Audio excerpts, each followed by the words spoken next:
Gog and Magog is only supposed to take 12 minutes. Now, unfortunately, we know exactly what type of war can be over in 12 minutes. That'll be a nuclear war. I'm going to send fire to Magog. 7 years, the fire will not stop. 7 years. Everywhere will be burning. It's a 2/3 of the world will die. If you have 7 billion today, you are talking 4.5 billion people will die. 4.5 billion. How does it happen? Only with atomic war. The script has already been written. The war of Gog and Magog is the last war. It's the final war. It's after the battles and the problems with the Persian king. And that is a war against the Jews alone. That is a war where all the nations will gang up on us. The entire world's population, 2/3 will disappear. And when we say that, we mean everyone, even amongst us. First off, before Mashiach comes, there's going to be a war called Gog and Magog. The war of all wars. If anyone wants to get really, really scared, go to the prophet Zechariah, chapter 14. It describes a nuclear war that destroys the world. It tells you how people are going to melt, the eyes are going to spill like liquid. This war initially is going to destroy 2/3 of the population. So you have 8 billion people in the world. Right off the bat, 6 billion are gone. What the interesting thing about it is that there will be a war, which is predicted, that it's called the War of Gog and Magog, and that war is a messianic war. It's a war against the Mashiach and the Jews. There's a war of Gog and Magog.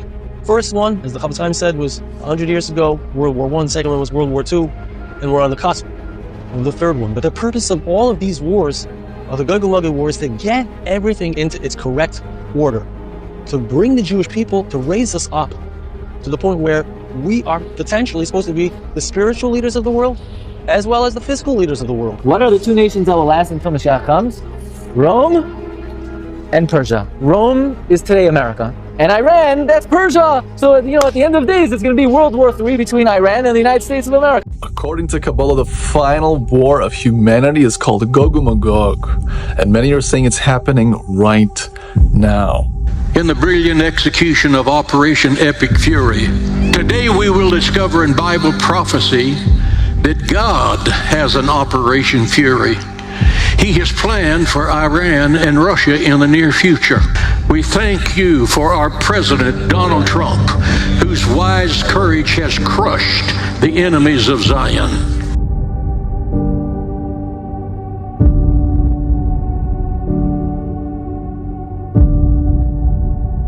Everybody always says it's the Jews running it all when it's more complex, but now it is Israel because the Democrats and liberals have fallen apart that are trying to come into the vacuum in Trump. So that's why I just now said now I would say Israel is in control of our foreign policy, because we would have already done this to Iran if they were in full control. They certainly had huge undue influence, but I'm only saying now do they really have charge of it. The Israeli ambassador to the U.S., Mike Huckabee, saying, yeah, they're going to take it all. Oh, and again, he appeals to Genesis. What do you make of, not just hanging the Pentagon teaching, this is the beginning of Armageddon, and the Magog war comes now, and then so there's no Antichrist. We just skip right ahead, and then God blows up Israel's enemies.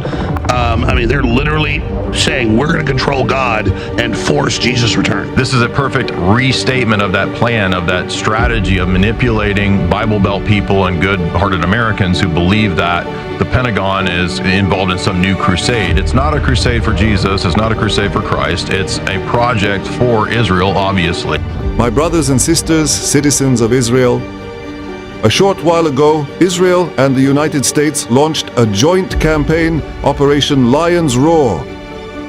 The goal of the operation, to end the threat from the Ayatollah regime in Iran. A short time ago, the United States military began major combat operations in Iran. Iran. What's going on over there? Big things are happening. Of course, the United States of America has responded to years and years of terrorist activity, and we've taken action, and the Ayatollah has been killed. This is a huge development. Persia, modern Iran, plays a role in the end time scenario because the Bible does say a large force to the north of Israel will march on her, known as Magog, and one of her allies will be Persia. It's the time, it's that month, the last month of the calendar where Vinahapahu, everything is turned around, and Nisan, the month of the redemption, is right ahead of us. So we're literally there. We're there. We're where our great-grandparents could not imagine their wildest dreams. And we're here and there now. When that event happens, all of the prophetic things that are going to take place are like dominoes closely stacked to each other, and once the first domino falls, the others will fall. The emergence of the Antichrist, the tribulation period, the Battle of Armageddon, the second coming, the millennial reign of Christ, heaven and earth become one, and somewhere in that prophetic scenario is the invasion of Magog with her ally Persia. This is not a coincidence, my friends. Everything is happening for a purpose, a reason. This is, as I want to tell you today, a prelude to the coming of Mashiach Bezrat Hashem. We have an opportunity now. It's such an amazing opportunity. We just have to get through this Gog and Magog moment I'm going to talk about today, Bezrat Hashem, God willing, as our prophets from thousands of years ago told us, predicted, would be happening. 40 years ago, when Netanyahu was Israel's ambassador to the United Nations, he met Menachem Mendel Schneerson, the leader of the Chabad Lubavitch movement. The Rebbe reportedly believed Netanyahu had a mission from God to prepare Israel for the coming of the Messiah, or in Hebrew, the Moshiach. Over the next decade, the two men developed a close relationship. Soon after entering Israel's parliament for the first time, Netanyahu paid his respects to his mentor. A couple of years after this meeting, the Rebbe reportedly told a young Netanyahu that he would one day become Prime Minister of Israel and would be the nation's last leader before handing the scepter to the Messiah. It's a strategy to destroy the West, and you can deplete the West with these wars and then bring all of these Muslims into the West by design. This was what the Fabian Socialist said would bring down the West 100 years ago. They were way ahead of. And Israel newspapers now say the U.S. is declining. We as Israel will be the new center of the new world system. We will be the empire. They're literally bragging about that. And they said, we don't need America anymore. If we lose America as our support base, we'll shift to India. We'll rely on Indian technology, Indian workers. India is a huge supporter of Israel, of Zionism, so we don't care if we lose America in the end. So they prepared, I think, for the possibility of America beginning to continue to have this divide amongst the MAGA base, to not support, de facto anything that Israel wants. The United States have no future. That's it. There's no other way of explaining it. Most wicked nations, you will find Esau's descendants certainly in Europe, in Edom. We have whole books on the destruction of Edom. Edom destroyed. That's when Mashiach is supposed to destroy Edom. It's all over Tanakh. These are just enemies of the Jewish people. But yeah, they're the arch enemy of the Jewish people. They are Edom, they are Rome, and they're Rome.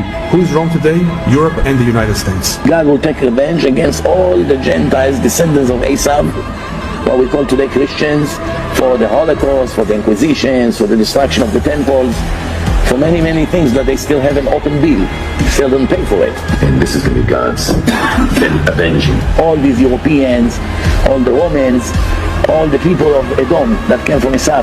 When the time comes that Hashem takes revenge against you, how great it will be the day that Hashem will take all your filthy people, include your children, and destroy all of them for what you do. Edom, which is America, is going to be destroyed.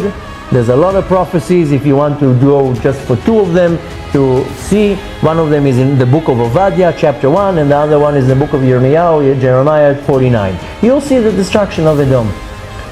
So really, the United States of America is destined to crash miserably.